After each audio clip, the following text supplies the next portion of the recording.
When it comes to the California wildfires, that red flag warning yesterday led to some active fire behavior, so we've got some big updates to talk about. And unfortunately, that red flag will be continuing throughout the day today, so we're also going to dive into the weather forecast to see what our fires might be doing in the future. As always, if you're only interested in one of the fires, you can click down into the time bar below and go directly to the fire you want to hear about. With that being said, I'd suggest listening to the next few minutes, as I'm going to go over the most important factors that affect all of our wildfires first, so that I don't have to keep repeating myself throughout the video. Now, the first thing we'll do is just take a look at the satellite imagery here, where you can see there is a thick layer of smoke over California. Two major reasons for this. One, with that active fire behavior we saw yesterday with the triple-digit temperatures, low humidity, some pretty extreme wind gusts, our fires were active, which created a lot of smoke.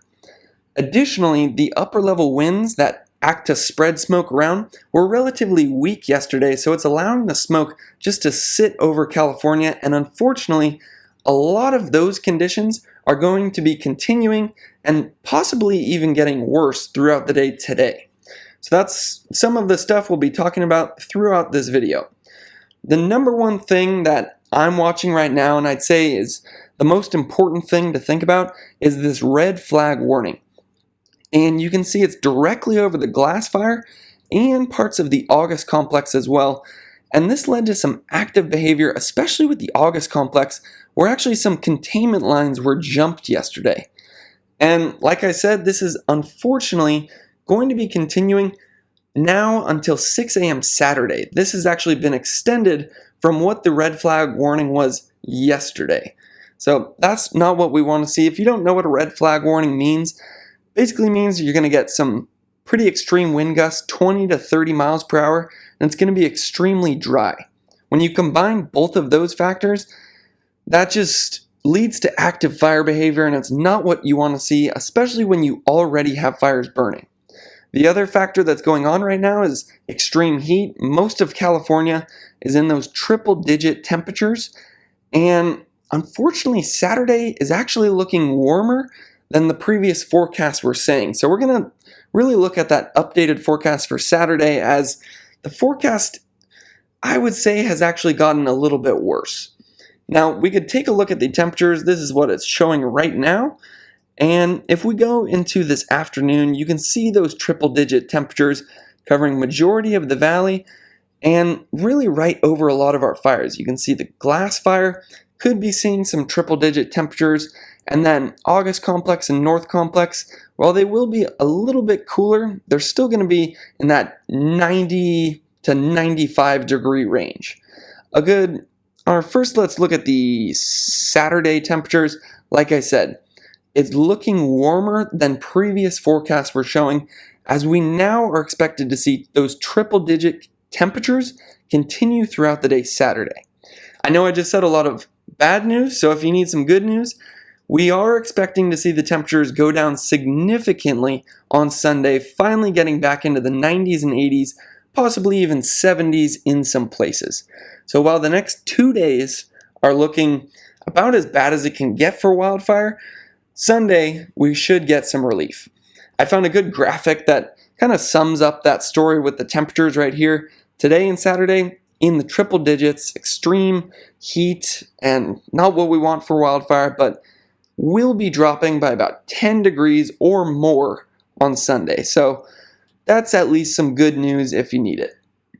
Now, the other big thing that plays a role in wildfire is the humidity. And honestly, I would say humidity plays a bigger role with wildfire than temperatures even do. Because if the air is dry, the vegetation gets dry, and then our fires just become a lot more extreme.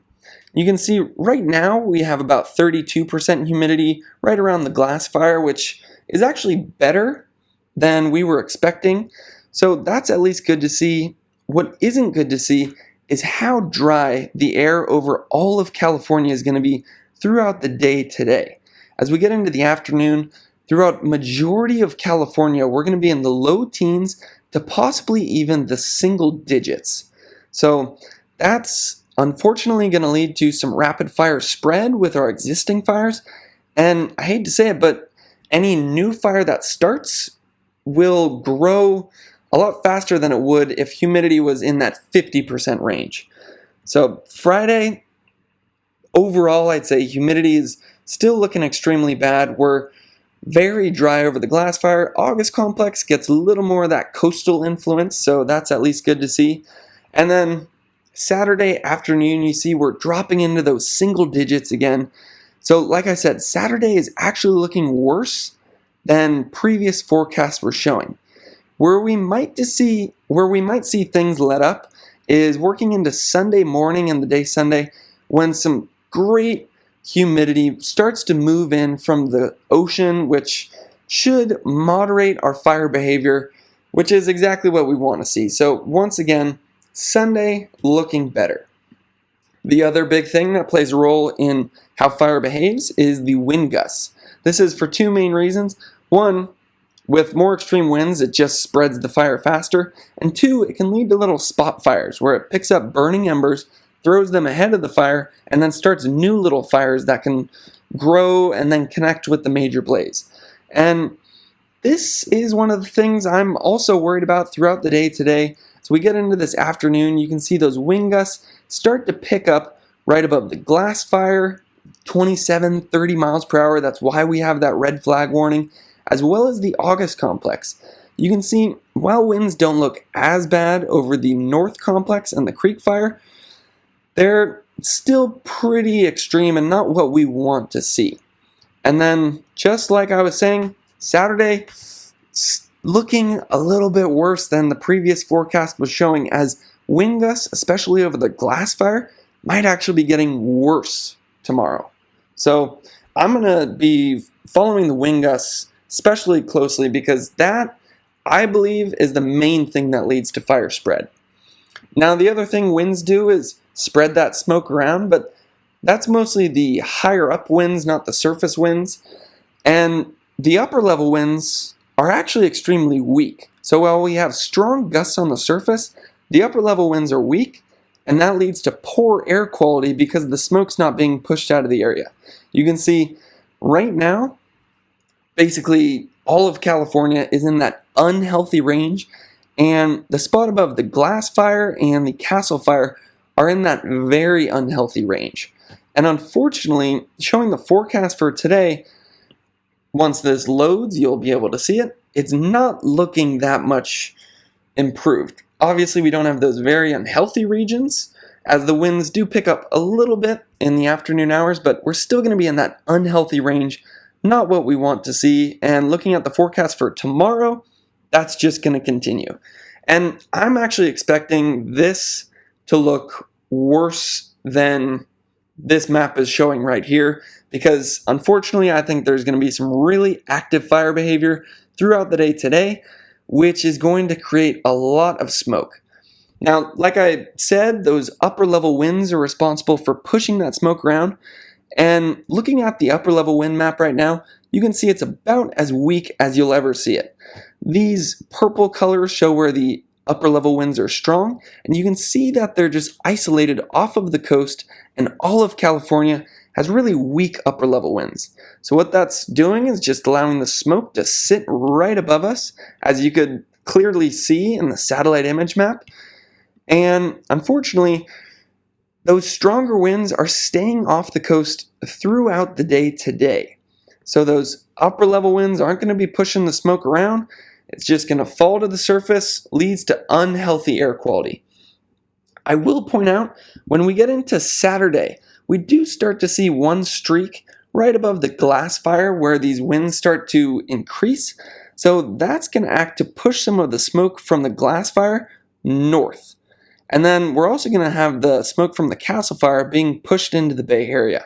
So, like I said, Saturday air quality not looking like it's going to be much better. So when it comes to the forecast for the individual fires, I want to spend the majority of the time today talking about the glass fire, because this is the one I'm the most worried about right now. Just looking at the satellite imagery, the more zoomed in view, you can see how much smoke is over the valley and the Bay Area right now. And like I just said, it's probably not getting much better throughout the day today.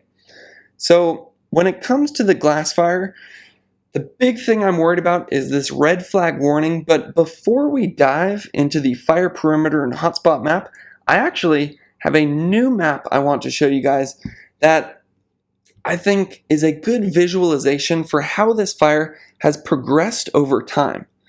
So this is showing St. Helena, Calistoga, and the fire perimeter for the glass fire on the 28th. So this is when this fire first started blowing up. This is when we had those extreme wind gusts, 50-mile-per-hour winds that really started this blaze in the first place.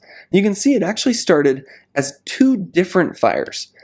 And then if we turn on the perimeter for the 29th, you can see where that growth happens. You can see on the 29th, those extreme wind gusts continued, and we got some really rapid growth. If we look at the 30th, this is showing that not all that much changed on the 30th. We had a little bit more favorable conditions. And then looking at the 1st, you can see the majority of the growth was in that northern section there. We had some strong winds pushing the fire north. One thing you will notice though, when compared with when this fire was first blowing up, like on the 28th and 29th, a lot of the recent days haven't been nearly as bad. And then looking at the most recent map, you can see the majority of the growth has still been in that northern section. When it comes to the northern section though, I believe I'll be able to turn on the perimeter for LNU, right? Now I don't have the most recent data for the LNU, but the LNU fire actually moves all the way up to here. So what that's going to do is actually act to slow some of the growth in this northern section, which is where we've had the strongest growth in the past. Now, there's a few areas I just want to zoom in on here because they are the areas I am the most worried about. It is Calistoga and St. Helena. And you'll see on the hotspot map later that a lot of the hotspots around St. Helena and Calistoga have actually calmed down in the past 2 to 3 days, but it's just pretty unbelievable to see how close this fire got to some of these highly populated areas. You can see it pushed right in on the western edge of St. Helena as well as this edge on the east, according to this map.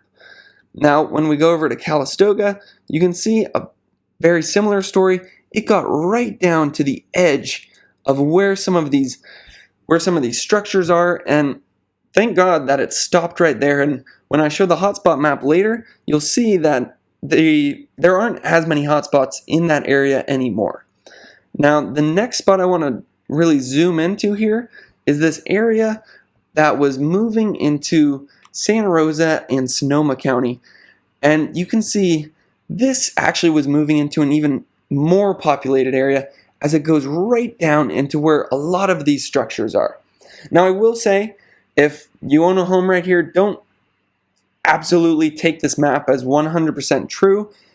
You can get a fire perimeter moving out here and then have areas inside the perimeter that are still unburnt. One other area that is pretty scary to look at is this area that moved through the populated regions right here. But for the most part, you can see that when it comes to the 3 highest population areas we can find, the fire actually, for the most part, moved around them. So I thought that was an interesting visual to see the progression of this fire and where it is at today. Now, the most important thing to talk about, though, is where it is still actively burning.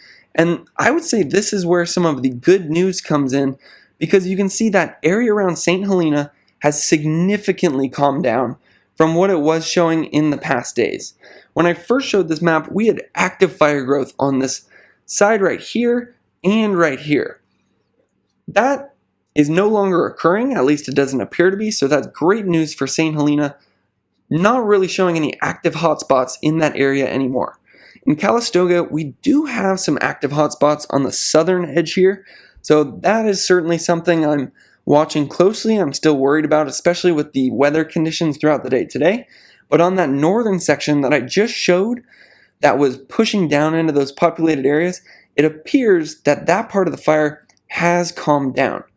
And then also looking at that part of the fire that was pushing into Santa Rosa, no more hotspots showing up for this area of the fire. So that's honestly great to see.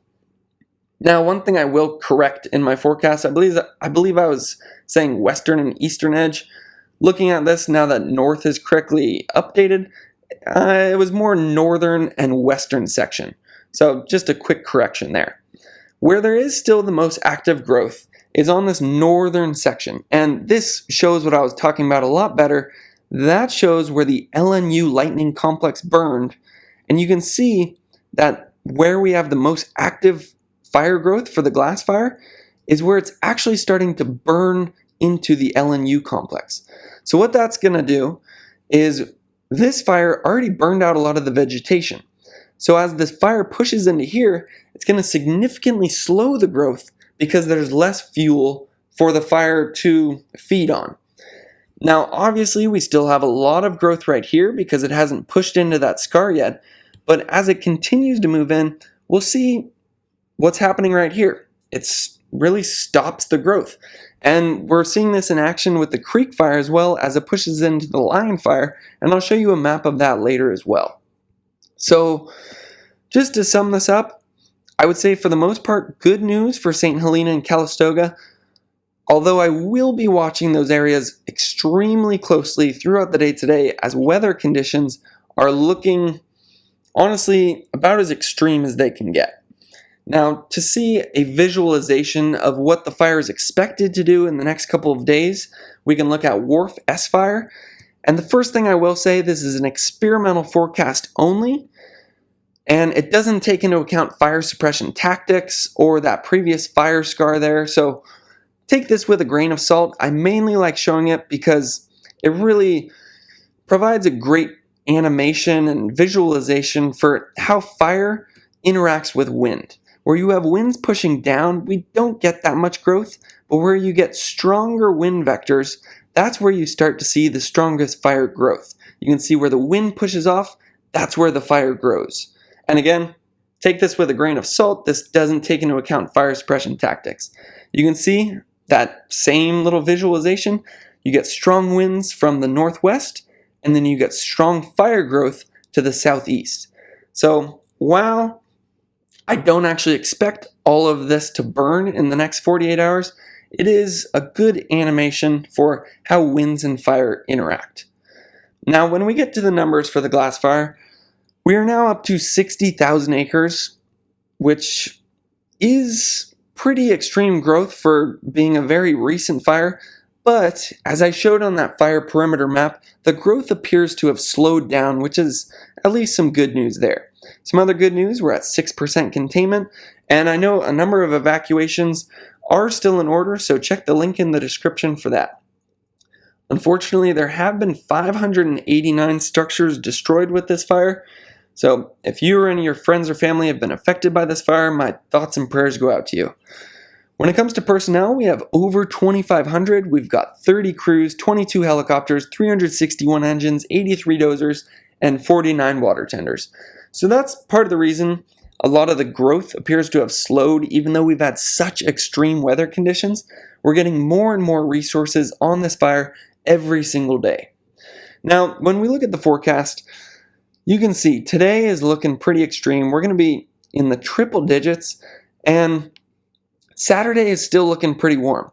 The good news is Sunday and Monday are significantly cooling off, about 15 degrees cooler. So Sunday, I'm expecting a good break in fire behavior, and firefighters might be able to get a handle over this blaze. Overall, I'm the most worried about the glass fire, and especially this afternoon, as we're going to be in the triple digits, we're going to get some extreme wind gusts, and relative humidity is going to be in the single digits. You can see tomorrow should be similar, although a little less extreme. Now, I always like looking at the wind gusts on this map, as we can see how they're going to behave throughout the day today. You can see relatively weak throughout the morning hours, but as we push into this afternoon, we start to get those 25 to 30 mile per hour wind gusts, which means in some of the drainages, you could be in the 35 to 40 mile per hour range. That's going to continue throughout the afternoon hours today, And unfortunately, Saturday is actually looking worse than previous forecasts had shown. We could be getting some wind gusts to 28 miles per hour. So I'm actually going to be curious to see if they continue that red flag warning throughout Saturday afternoon as well. If they don't continue it, the main reason would be the humidity, because we are going to see it start to rise on Saturday. But you can see Saturday afternoon is still going to be extremely dry. So if I had to guess, I think they're actually going to continue that red flag throughout the day Saturday.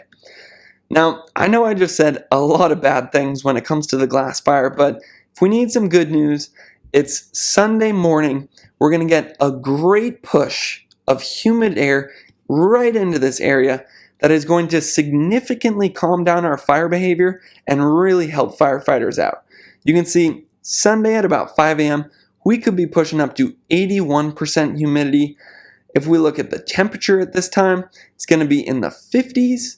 And looking at the wind gusts, 9 miles per hour. So while the next 2 days are looking bad for the glass fire, Sunday, we're going to get a great break, and hopefully firefighters will be able to get a good handle on this blaze. Now, the next fire I want to talk about is the North Complex, because there have been some pretty big developments with this one in the last 2 to 3 days. Now, you'll recall in some of my forecasts last week, I was saying this was the fire I was feeling best about because it was reaching 80% containment. We weren't seeing all that much active growth. But in the recent days, we've actually started to see some really active growth on this northwestern section. The main reason for that is due to down canyon winds, which act to push this fire, especially in the overnight and early morning hours. Something that we've been talking about with this fire is the fact that yesterday, and it appears it's still happening today, it actually crossed Highway 70. And you can see a lot of those spot fires on the other side of Highway 70 here, although there is some good news when it comes to this one. Because the majority of this growth is due to down canyon winds, during the daytime hours, those winds shift back up canyon, forcing the fire to burn into where it has previously burned in the past. And then that will also allow some firefighters to get in here and put out some of these hot spots. So if we actually go to what's going on with the North Complex, it's up to 316,000 acres, and it is at 79% containment. We can see where a lot of that containment is. Basically the entire fire except for that northwestern section. So they're really going to be able to take some of the resources they have. We can actually take a look at that. 1,500 personnel, 33 crews, 8 helicopters, 77 engines, 17 dozers, 37 water tenders. They're going to be able to take those resources and just attack that last remaining burning region and hopefully put this fire to bed. Now, when it comes to the forecast, this one isn't looking as extreme as the glass fire, but it's certainly not good, especially over the next 2 days, as we're going to see 95, 94 degrees. Again, Sunday and Monday, cooling off, which is exactly what we want to see. The other thing I am worried about with this one is the humidity. You can see we're in the low teens throughout this afternoon and tomorrow afternoon, and those overnight humidities stay extremely low. The reason that's so important is because in those overnight and early morning hours, that's when we get these strong down canyon winds, which are leading to our active fire growth.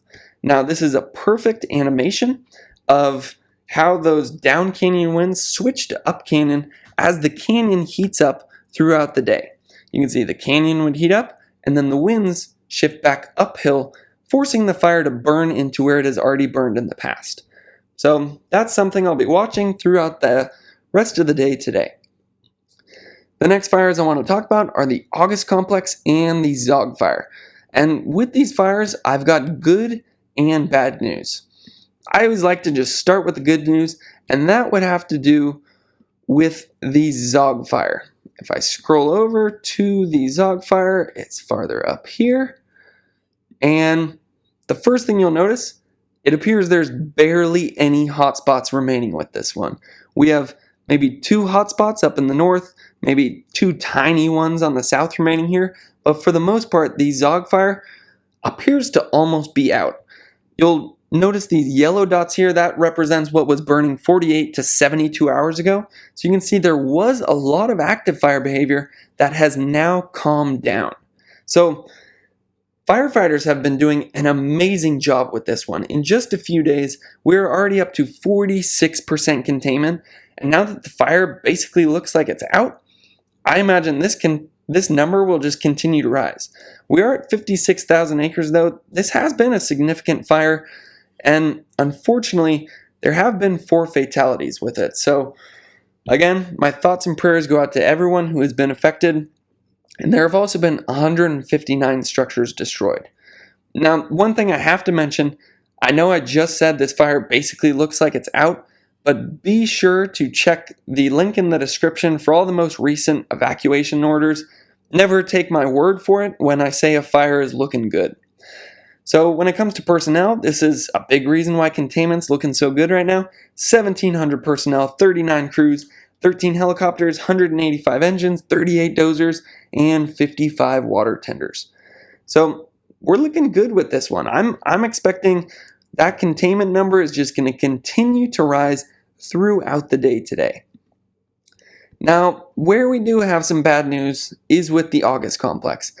And that's mostly due to that red flag warning. We had wind gusts in the 25 to 30 mile per hour range, super low humidity, and that actually has forced some of the fire on this northern and northwestern section here to cross some containment lines.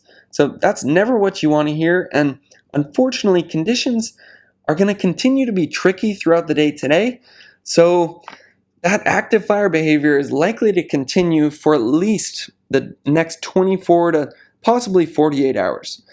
Some good news though, this entire eastern section basically 100% contained, as well as this southern section where they're pretty much in mop-up mode, where they're patrolling the perimeter to make sure nothing new starts up, but it's looking good.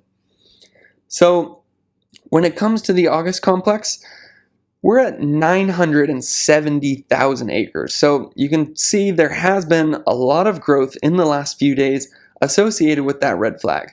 Containment is at 51%. I know there have been some new evacuations, so be sure to check the link here. And one source I found actually said that a number of people haven't been moving out of the evacuated areas, and CAL FIRE always says that that forces them to divert resources to helping those people, which means they can't fight the fire. So if you are in one of the evacuated orders, try to listen to CAL FIRE. Mainly because it helps them do their job, which helps you. So this number, I'm glad to say, hasn't gone up in the last few days. 51 structures destroyed, and we still have a lot of personnel in this. 1,500 personnel, which is looking good considering the majority of this perimeter is contained. Now, one other thing I want to say about the numbers up top here, that number right there is getting close to 1 million acres, and it is already greater than we typically see in an average wildfire season for the entire state of California. So in one fire, we are above the seasonal average. And if you stretched out the fire perimeter, it would reach all the way past Los Angeles. That's 2 facts that are just unbelievable that really put this fire in perspective. Now, when it comes to the forecast for this area, Probably the major thing I'm worried about is these wind gusts that we're going to be seeing this afternoon could be getting up to 30 miles per hour in some of those drainages and canyons. And unfortunately, we are still going to be getting some extreme wind gusts throughout the day tomorrow. Temperatures are not looking nearly as bad as the glass fire, but we are still in the low 90s, which is certainly not what we want to see. And looking at Saturday, it's showing that it should be a bit warmer than it was showing in the past, as we could be in the high 80s to low 90s in some places. Now, the other thing to look at is humidity. You can see low humidity all the way into Saturday afternoon, but there is some good news. Working into Sunday, we're going to start to see that coastal influence start to show up. That is going to really help this fire. As I just showed, the majority of the burning was on the western edge of the fire. So as this coastal humidity pushes in, it'll really help firefighters to put out some of those hot spots. Now, the last two fires I want to talk about are the Castle Fire and the Creek Fire. And you can see, based on all the smoke that's coming off of these, they're still extremely active. We can see where some of that activity is based on the fire perimeter and hotspot map. I will point out, these aren't covered in that red flag warning, so that's at least some good news there. But we do still see some really active fire behavior on this northern section. There's a lot of heavy fuels that are critically dry, some steep terrain, really leading to some tricky firefighting conditions. When it comes to the numbers for the Castle Fire, we're over 153,000 acres, but we do have 61% containment. And with the low humidity sticking around the next couple of days, unfortunately, I'm predicting this northern edge should just continue to actively burn. So a lot of that smoke that's creating a lot of that bad air quality we have in the valley and the Bay Area, that's unfortunately going to continue as that northern section continues to burn. The other fire that I always like going over is the Creek Fire. Southern edge, looking good. Northern edge, basically looking the same as it has for the last 3 or 4 days. That burning area on the western edge, northern edge, and eastern finger here. And I do expect a lot of these same areas to keep burning, as we're going to have about the same temperatures, humidity, and winds that we have had for the last few days. Now, something I will point out though, on this northern and eastern edge, we're starting to push into rockier terrain, which means less vegetation, which means less fuel for the fire, which means less fire growth. And on this northeastern little edge right here, it's burning into the Lion Fire Scar, which is significantly slowing the growth. And you can really see that here. That shows the Lion's Fire in 2018. So a lot of this vegetation has burned out in the past, and it's amazing to see how the fire perimeter just stops right there. Right where that vegetation has been burned out in the past, the fire behavior with the North Complex appears to just stop. So that basically sums up how the California ecosystem is supposed to work. You're supposed to get fires that burn out a lot of the vegetation so that when new fire pushes in, it's less extreme and even appears to stop. Now, looking at the forecast for what this fire should be doing over the next couple days, let's take a quick look at Wharf S Fire. And the biggest thing you'll notice is that it's really showing slow growth. Like I said, that northern and eastern section here are burning into rockier terrain, there's less fuel, and winds aren't all that extreme in this area, so pretty slow growth over the next couple of days. If we go back to the beginning here, take a good look at where the fire perimeter is. If I just fast forward 2 days and we could see where there's some growth expected, right on that western section, right on that northern section, and that eastern finger. So similar behavior to what we've been seeing for the last few days. When it comes to the numbers for the Creek Fire, we are up over 311,000 acres, and it's at 45% containment. As always, check the link in the description for the evacuations, and I'm happy to say this number has not gone up in about a week now, so it's good to see that's not going up anymore, although it's certainly not good to see that there have been 855 structures destroyed with this fire. Now, looking at personnel, we've got over 1,835 crews, 10 helicopters, 126 engines, 16 dozers, and 46 water tenders. Now, when it comes to the forecast, this one I would say is looking the best out of all the fires I've talked about throughout this video. Main reason for that?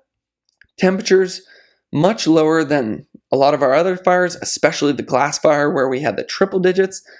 This fire, we're more in the low 90s, working into the 80s as we get into Sunday and Monday.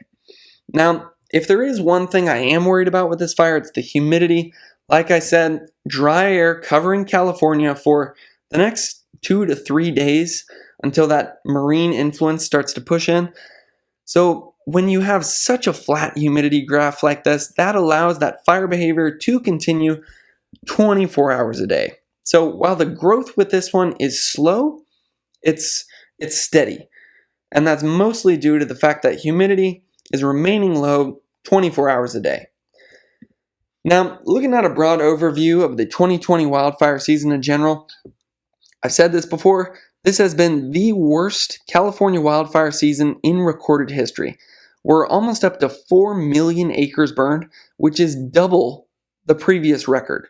Looking at some of the biggest fires we've had, August Complex, SNU, LNU, North Complex, and Creek have all happened this season, and the August Complex is more than we typically see in an entire California season. So it's been just unbelievable this year. Hopefully it comes to an end, although given how much heat we've had recently, given how dry the air has been, a lot of our vegetation is critically dry, and October is, I hate to say it, typically when we see some of our worst fires. So unfortunately, this wildfire season is going to continue for the next month. I certainly hope it doesn't, but I'll keep you guys updated every step of the way. I'll continue these daily updates so that all of this information gets out there. As always, thank you to CAL FIRE and the U.S. Forest Service, as well as San Jose State, for teaching me everything I know about wildfire. And if you or any of your friends or family have been affected by these fires, my thoughts and prayers go out to you, and thanks for watching.